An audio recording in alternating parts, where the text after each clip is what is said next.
state's greatest threat. We are here today because the state of Washington and the ACLU are coming after Baronelle Stutzman's freedom and literally everything she owns. Baronelle created custom flower arrangements for Mr. Ingersoll dozens and dozens of times over the course of nearly 10 years. Many of those artistic expressions were for his partner, Kurt. And one single time in all of those years, she declined to create a specific message that conflicted with her deeply held beliefs about marriage. Mr. Ingersoll and Mr. Freed had no trouble obtaining wedding flowers from another florist, and the only damages they claim are $8 in gas. What this case is about is crushing dissent. That is what this case is about. And in a pluralistic society like ours, there must be room for people with differing beliefs to coexist peacefully. It is wrong for the state to force any citizen to support their neighbor's view of marriage or anything else. Freedom of speech and of religion are not subject to the whim of a majority. They are our constitutional guarantees, and they secure our commitment as a nation to intellectual, political, religious, and cultural diversity for all people. And make no mistake, civil liberties travel together. Civil liberties travel together. Our nation has a long history of protecting the right to dissent.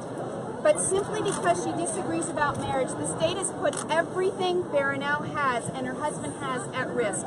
Not just their business, but their savings, their retirement, and even their home.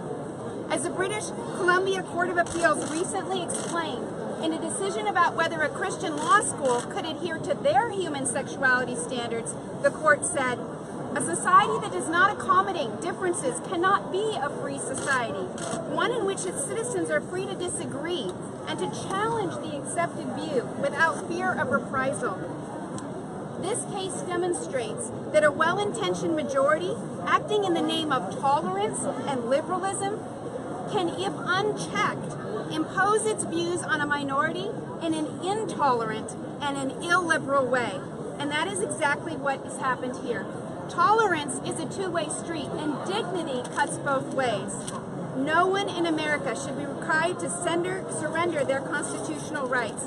Otherwise, the government is not requiring non-discrimination. They're requiring complete surrender. How do you feel today?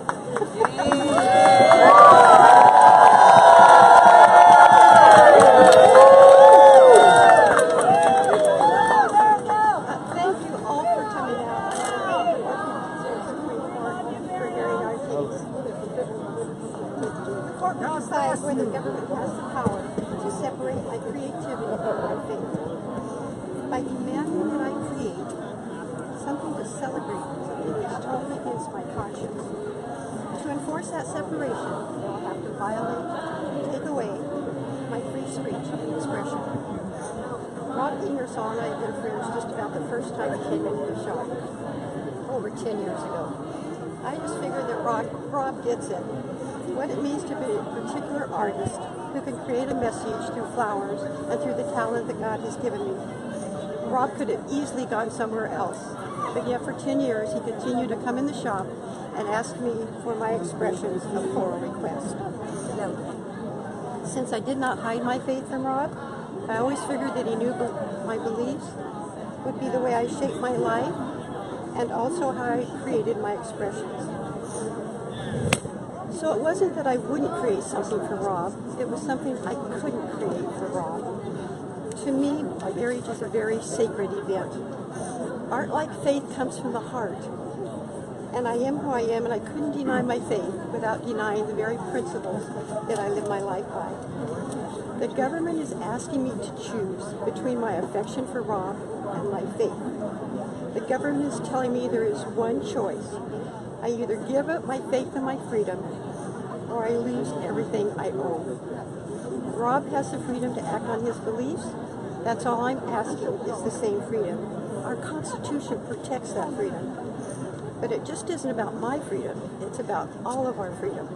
When the government can come in and tell you what to do, what to create, what to think, what to believe, then we do not live in a free America. Protecting our beliefs isn't a negative thing like some people say it is.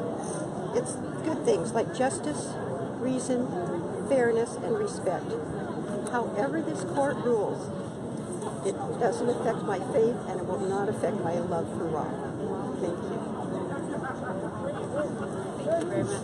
Kristen, can you talk a little bit about just the tenor of the questions that you got from the court?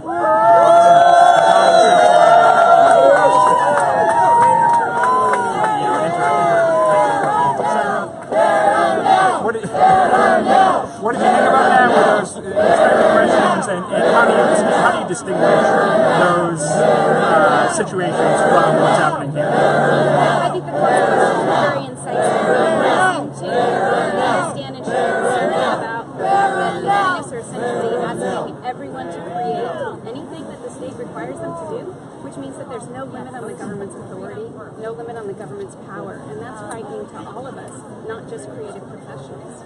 I think in terms of the other questions the court asked, again, they were very insightful. The court seemed to be concerned about the fact that there was no limiting principle and that the state was essentially using its power to crush a woman who was a creative artist and had faithfully served her client for many, many years.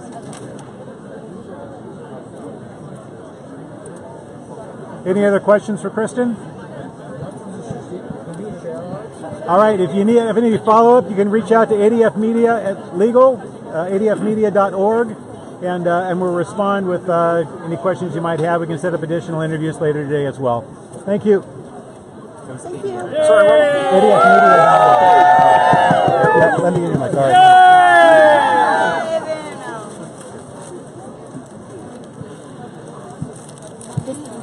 Could I get one of those as well if you...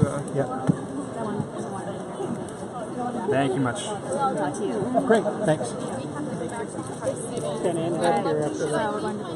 God bless you, Baronel. You don't just speak for yourself, you speak for all of us. You speak for Christ.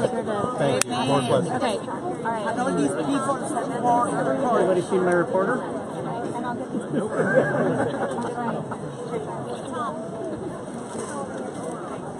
All right. Okay. We're going. Okay. This way.